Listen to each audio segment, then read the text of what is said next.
ప్రభువునందు మాకు అత్యంత ప్రియులైన దేవుని పిల్లలందరికీ ఈ ఉదయకాల సమయమందు నా యొక్క శుభాలు తెలియజేస్తున్నాను. ఈ నూతన దినము నూతన వాగ్దానంతో ముందుకు వెళ్దాం. ఈరోజు దేవుని వాగ్దానము యెషయా గ్రంథము 42వ అధ్యాయం 13వ వచనం. యెహోవా సూర్యుని వలె బయలుదేరును, యోధుని వలె ఆయన తన ఆసక్తి రేపుకొనును. ఆయన హుక్కరించుచు తన శత్రువులను ఎదిరించును, వారి ఎదుట తన పరాక్రమము కనపరచును. సూర్యుని వలె బయలుదేరును. ఈరోజు నీ జీవితంలో ఎవరైనా శత్రువులు ఉన్నారా? చాలామంది అంటుంటారు, మా బంధుమిత్రులే, మా ఇంట్లో వాళ్ళే మాకు శత్రువులు కింద ఉన్నారండి అని చెప్పి అంటుంటారు. నిజంగా నీ జీవితంలో ఎవరైనా శత్రువులు ఉన్నట్లయితే మరి నీ దేవుడు వారిని జయిస్తాడంట. ఎలాగా? ఒక సూర్యుని వలె.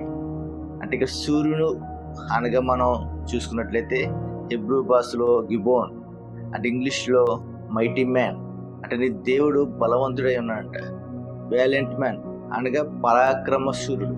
అంటే మన దేవుడు పరాక్రమ సూర్యుడై ఉన్నాడంట. ఇక్కడ చూడండి, యెషయా గ్రంథంలో 9వ అధ్యాయం 6వ వచనంలో చూసుకున్నట్లయితే, యాలయనగా మనకు శిశువు పుట్టెను, ఆయన భుజం మీద రాజ్యభారముండును, అతడు ఆశ్చర్యకరుడు, ఆలోచనకర్త, బలవంతుడైన దేవుడు, నిత్యుడగు తండ్రి, సమాధానకర్త అని నేను మీకు తెలియజేయుచున్నానని 700 సంవత్సరాల క్రితమే యెషయా గారు ఆ ప్రవచనం అనేది చెప్పడం జరిగింది. చాలా మంది బైబిల్లో చాలా తప్పులు ఉన్నాయని చెప్తుంటారు. లేదు, దేవుడు తన పరిశుద్ధాత్మ చొప్పున రాయించాడు. అందువల్ల బైబిల్లో ఎటువంటి తప్పులు అనేవి లేవు. బైబిల్లో చెప్పిన వాగ్దానాలు కానివ్వండి, బైబిల్లో చెప్పిన ప్రతిదీ కూడా నెరవేర్చబడింది, నెరవేర్చబోతున్నాయి కూడా. అందువల్ల ప్రతి ఒక్కరూ బిలీవ్ మీ, అంటే దేవుని నమ్మండి. దేవుని నమ్మి ఈ యొక్క వాక్యం ద్వారా ఆయనను మనం అనుగ్రహించాలి. ఇక్కడ 6 మూరల జానుడైన దావీదు చిన్నవాడైనప్పటికీ మరి గొల్యాతు ఎంతో పెద్ద వ్యక్తి. అతను సైజులో కానివ్వండి, అతను మనిషిలో కానివ్వండి, ప్రతి ఒక్క విషయంలో కూడా ఆయన చాలా బలమైన వ్యక్తి. అలాంటి వ్యక్తిని ఎంతో చిన్నవాడైన దావీదు మరి జయించడం జరిగింది. ఆ జయించడానికి గల కారణం, అతడు నమ్మిన దేవుడు బలవంతుడు, నమ్మిన దేవుడు పరాక్రమ శక్తివంతమైన దేవుడు అని చెప్పి నమ్మాడు. అలా నమ్మడం వల్ల దావీదు తన ముందు ఎంత బలమైనా సరే, ఎంత బలమున్నా సరే అతన్ని జయించడానికి ఎదరకు వెళ్ళాడు. మరి జయించడానికి ఎదరికి వెళ్ళినప్పుడు ఆ నమ్మకంతో అతన్ని మరి పొడుసుతో కొట్టినప్పుడు ఆయన ముందుగానేది పడడం అనేది జరిగింది. అంటే యాక్చువల్గా పొడుసుతో కొట్టినప్పుడు, కొట్టినప్పుడు మనం వెనక్కి పడతాం. కానీ దేవుడు తన పక్షాన్ని ఉన్నాడు కాబట్టి ఆయన యుద్ధం జరిగించాడు. ఆయన యుద్ధం చేసాడు కాబట్టి ఆ రాజు ఎదరికి బోల్తాగా పడ్డాడు.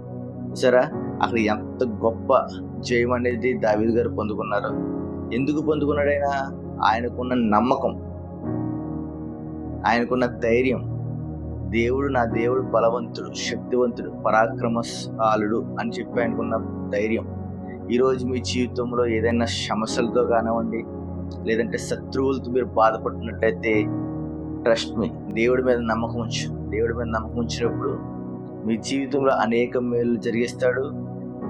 అనేక మందితో పోరాడి మిమ్మల్ని ఇప్పుడు కూడా గెలిపిస్తాడు. మిమ్మల్ని విజయం అనే పథకం మీద నిలబెడతాడు. ఈరోజు మీ జీవితంలో మీరు విజయం చేకూరాలని, మీ శత్రువులను దేవుడు పోరాడాలని కోరుకుంటున్నాను. చిన్న ప్రార్థన చేసుకున్నాను. ప్రేమ కలిగిన తండ్రి, కృప కలిగిన దేవా, ఈరోజు మీరు ఇచ్చిన వాగ్దానాన్ని బట్టి నేను స్తుతిస్తున్నాం నాయన. అవునయ్యా, నువ్వు బలవంతుడు, పరాక్రమశాలుడు నాయన. మా మీదకు వచ్చిన వారిని జయించే గొప్ప దేవుడు నాయన. ఈరోజు మేము ఎన్నో బాధలతో కానివ్వండి, ఎంతో మంది శత్రువులతో కానివ్వండి పోరాడుతున్నాం నాయన. అట్టి పోరాటాలను జయించగల గొప్ప ధైర్యాన్ని మాకు అనుగ్రహించండి. ఈ దినమంతట్లో నీ కృపా కాపుదల మా అందరికి అనుగ్రహించమని నాయన యేసుక్రీస్తు ఉన్నతమైన నామంలో ఈ చిన్న ప్రాథమిక వేడుకుంటున్న మా ప్రియ పరలోకపు తండ్రి. ఆమేన్, ఆమేన్, ఆమేన్. అందరికీ గాడ్ బ్లెస్ యు. దేవుడు మనందరినీ దీవించును గాక. ఆమేన్, ఆమేన్, ఆమేన్.